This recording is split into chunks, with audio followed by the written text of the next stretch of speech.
I'd like to share with you something about the relationship that we have with God and He with us.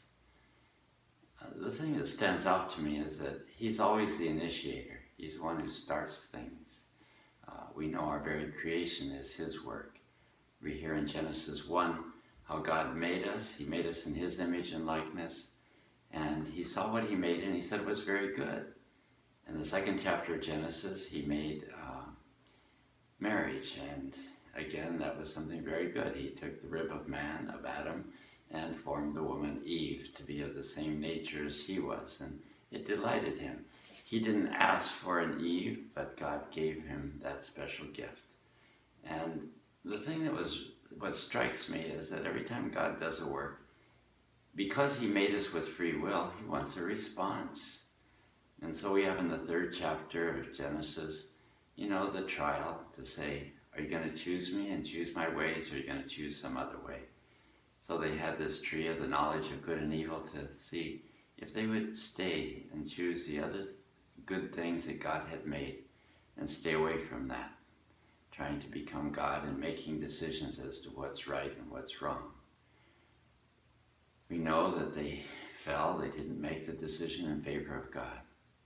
But the beautiful thing is that God still keeps coming back to us and giving us another opportunity to make a choice. He comes, He takes the initiative. He always loves us, cares for us, but He waits for a response. I know you know the passage very well in Revelations, where in chapter 3, verse 20, He says, behold, I stand at the door and knock, and anyone who opens the door, I'll come in.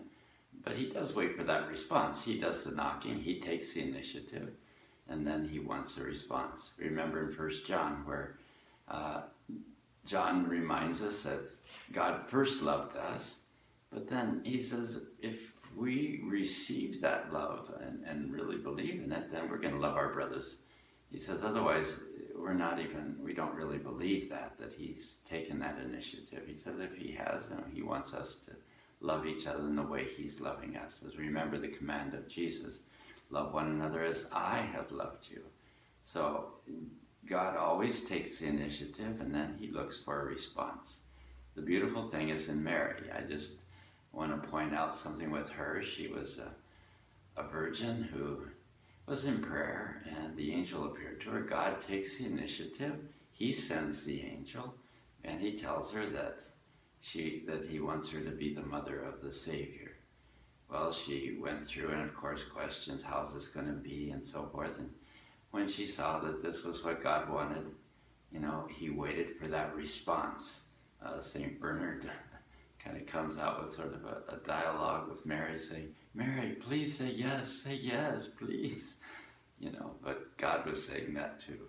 He wanted to use her to be the mother of the Savior. But He waited for that yes before He could do His work. Even in our own lives, God is continually taking the initiative to love us, to care for us, and support us, but He waits for our yes so He can do the great work He wants to do in us.